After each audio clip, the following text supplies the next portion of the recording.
I'ma keep it a bean. Stick to the script every scene. These from last year, but they clean. Say to say I'ma take something else, but it's winning team. Charlie Sheen, fam gang the regime. I'm from Potty Green. What's good, it's Shellitronnn here. You can call me Shells, and I'm back at it again with a brand new video. And I'm gonna keep it a Bowberry biscuit. This upcoming game tomorrow against the Packers is gonna be a huge test for the Panthers. I've said it just about every week for the past month now, but this will be probably the second biggest test for this team before these upcoming games against the Saints, particularly the one that's coming up in a couple weeks. But this game against the Packers is going to be a very interesting matchup. But hold up, before we can even talk about the game, we got to talk about the time of the game. This game was originally slotted for a 1 p.m. time slot in that early slate of games, but then it got flexed to the 4:25 slot with two other games that were way less interesting than the Panthers and Packers matchup. And that's pretty cool. When your game gets flexed to a better time with less games, it means that there's more eyes on your game, and it means that there should be more interest and a lot more viewers. And that sounds really cool because it means that the NFL thinks that that matchup is interesting. But I got a few questions about why the game was flexed, what the reasoning was behind it. If y'all remember, the week this game got flexed to the 4:25 spot was the same week that the Panthers got beat by 38, right? The team got beat by 38 points versus a quarterback who up till that week had no idea how to throw a football. And since that week, he's been getting multiple, like 3-4 touchdown games through the air with a really good run game and one of the best defenses in the league. And that was the same week that Aaron Rodgers beat a Matt Moore-led Kansas City Chiefs team by 1 touchdown. And the NFL said, hold up, okay, I'm gonna get my numbers straight here. So we saw Kyle Allen, a really good backup, who was undefeated, but he ended up throwing a few picks in this game versus this Niners team, and then the team lost by 38. Okay. We've heard reports that Cam Newton's been shook up at practice. He hasn't been on the field with the team. He's been in the bubble. But you might maybe assume that with this big loss, he probably wouldn't come in for the Titans game. But if this Carolina Panthers team wants to make a playoff run, you gotta make a good run very soon. So you want your starter guy, the better guy, the franchise guy. So we're going to go ahead and assume that Cam Newton's going to be there. We can see a Cam versus Aaron Rodgers showdown at 4:25 with two other games that no one outside of those markets is really going to watch. Or we're going to see this guy, Kyle Allen, continue to flounder, and we'll get our Aaron Rodgers is the king of the NFL. We see Tom Brady kind of descending. Aaron Rodgers, is he back? Is he the best, most talented quarterback in the league? I'm not sure that's going to be exactly the matchup the NFL finds this Sunday at 4:25 because I'm going to be really real here. This is a really good matchup for both teams. For both teams. I think there are some really good things to look forward to in this Packers versus Panthers matchup here. First of all, I want to go into the Packers' strengths and then talk about their weaknesses as well. The Packers' strength, the biggest strength is a guy who was injured and sadly a guy who is Aaron Rodgers' best friend. Look, it's Davante Adams. This dude's been out for a while now, and we've seen Aaron Rodgers have to throw to guys like Marquez Valdes-Scantling, who's not bad, and the Packers have been pretty alright in the passing game, but when you have Davante Adams, he's gonna get open. And then when he's open, you're gonna have to put more resources to look for him on the field, which opens things up for other talented guys on the team. And MVS is talented, but it's not really the passing game that's got me worried. I'm really worried a lot more about their running game. They have two pretty good running backs. Look, they got Aaron Jones and they have Jamal Williams. Now, Jamal Williams was playing really good up to a point, and then the Packers stopped using him. I wonder if they're going to keep with that strategy against us. I think just last week, Jamal Williams only had 2 rushes, but he's a lot better of an option in the passing game than Aaron Jones is, so we might see him more in that sense. But I can't lie to you, this is another team with a really good 1-2 punch at running back. Now against the Titans, we did pretty good balling up Derrick Henry. It's going to take a lot more focus from the defense to go against these two guys than it was against Derrick Henry, because one of these guys, Aaron Jones, is a bruiser, and Jamal Williams, get this man out in space, a quick pass from him out in the backfield can go for a lot of yards. And that's what really gets me kind of worried about this. We can stop these inside runs. We can stop these things that are the kind of more standard runs. It's when these guys break out to the outside, these tosses, these flares, these swings, these guys who can get out there and break contain.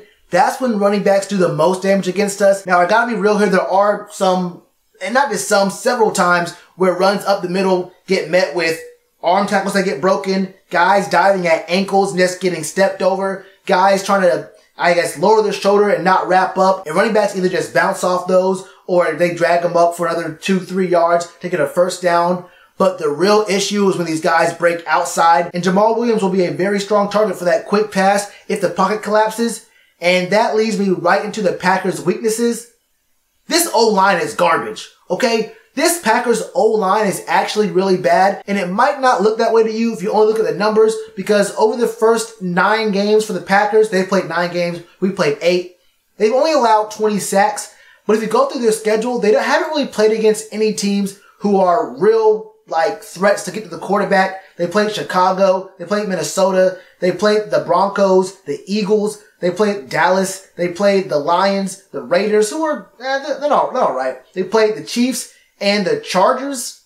None of those teams are really strong at getting to the quarterback with consistency. So the number of sacks they've allowed is kind of low. But when you're playing versus a team like the Panthers, who are number 1 in sacks, when there are teams who played an extra game more than us, you have to do a lot of different things to work against that. And when your offensive line has not been playing that good, you gotta get creative. You gotta do things quick. You gotta play Tom Brady ball where the ball is in and out of your hands in 1.9, 2.4. It's gotta be very, very quick. And working under that logic, it might be our pass rush that gets Davante Adams to become less of a factor in this game. Now, I don't know just how much Davante Adams moves around. I know it goes to the X, it might go to the Z, but I don't know if Davante Adams travels to the slot very often.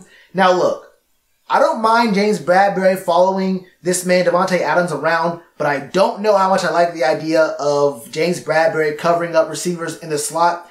I don't remember how often he's done it, if at all, this season, but I like him a lot more as a press coverage kind of guy on the boundary.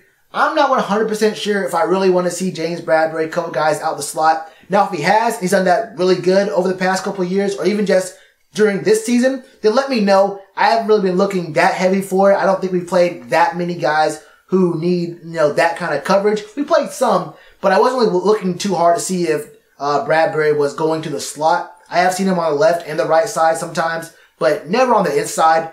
That might be something to look forward to in this game. But other than that, this is going to be a game where the pass rush has to be tenacious. This is going to be a much different Packers team that we're going to be seeing on the field than the team has seen during film sessions and in their preparations for this game, because there isn't very much film on Davante Adams recently. You know what he can do. You know his skill set. You know who Aaron Rodgers is. But it helps to know what the tendencies are recently, what they do against other teams, similar kind of pass rushes, similar kind of formations. It helps to see that kind of stuff they do week to week, and not having any film on Davante Adams for the last few weeks, for the last several weeks, can be a problem for the defense in preparation. But this actually works both ways, because we're pretty bad against the run, like defending against the run. The Packers are also pretty bad against defending against the run. They're actually 24th in the league in run defense, and the Panthers are 6th in the league in rush yards per game. We got 13 rush touchdowns on the season. Christian McCaffrey is unlike any running back this team has seen so far, and the teams they played against, they've got some pretty good running backs. I can't front on that. They don't have really the best pass rush, but there are some pretty decent running backs in those teams they played, but they ain't never seen Christian McCaffrey. And with this kind of offense we got running right now, with the addition of Dante Moncrief, who I didn't see on the injury report, and I haven't seen anything about him, so I'm assuming he's good to go, we might be seeing a very different Panther scheme than the Packers have seen over the past few weeks. Christian McCaffrey alone, you really can't prepare for him. He's going to do what he does. The only person who's going to stop Christian McCaffrey is Christian McCaffrey. If he says he don't want to go, and trust me, C-Mac want to go. They are not ready at all for Christian McCaffrey. They've allowed 10 rushing touchdowns on the year, and that might also be because their passing defense hasn't been all that great either. I mean, they've only gotten 22 sacks all season. That's tied for 16th with 9 games played. So there's a possibility that teams who've only played 8 games are around that same range. I mean, we're way above that ourselves. But the point is, their pass rush isn't really all that great. So Kyle Allen should have a pretty decent amount of time to work. Like I mentioned, we did just sign Donte Moncrief, who's a 6'2 guy and a burner. He kind of has problems with the dropsies. I ain't gonna lie about that. But he could open up this scheme a little bit more for Christian McCaffrey, DJ Moore, Curtis Samuel. You might see Jarius Wright have a little bit of pressure taken off of him, so he can get a little bit better. He can be a little bit more focused. We don't know what we're going to see out of Greg Olsen. I mean, the man in the last 5 weeks has gotten 11 catches for 110 total yards in 5 weeks. That's kind of a problem. I want to see Greg Olsen, or at least Ian Thomas, one of the tight ends, be used more in this offensive scheme. It's a little bit strange to me that we have not been using either tight end for the past month and a half, really. The point is, this game against the Packers is entirely winnable. This is not a lost cause. We may have Kyle Allen at quarterback. He did impress me last week. I think Kyle Allen can have some really strong growth in this system week to week. We have seen us do something with the receiving core. We've got a really good defense that if we can get to Aaron Rodgers, pressure this man, make him throw the ball away. This man loves throwing the ball away. He hates interceptions, and he hates to throw it up and risk anything. Make him throw that ball away. Get him pressured early and often.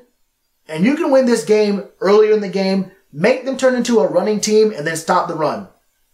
I'd rather the run game beat me than Aaron Rodgers because one, Aaron Rodgers is more dangerous than the run game is, and two, I would just hate the narrative. Oh my God, can you just imagine the narrative behind Aaron Rodgers defeats Panthers? Everyone will forget what happened a couple of years ago when Aaron Rodgers came back from injury and would beat him up, but that don't really matter. This game is entirely winnable, but I'm going to be real here. I'm going to have to call the L here.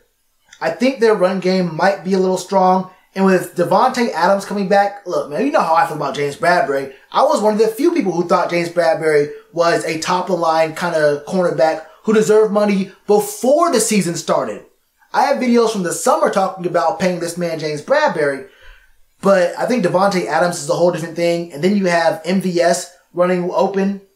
It's going to be kind of hard to defend the run and then also worry about the pass. And the play action is going to be, I think, the biggest downfall. Once both of those get established and the play action comes in with Aaron Rodgers in what might be a statement game for him, honestly, it could be a problem.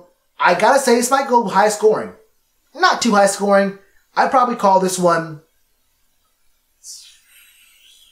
34-27. I can see 34-27 Packers. What are your thoughts? Thoughts on the score prediction, stat prediction, how the scheme's going to work, how this team's going to look? Do you agree, disagree? Let me know all your thoughts in the comments below. And you already know to do with that like button. Cheers to you, appreciate the chance. Being told y'all I been the man. Being told y'all I had the gift. Tell a friend to tell a friend. Real ones gonna recommend. Count this as another win.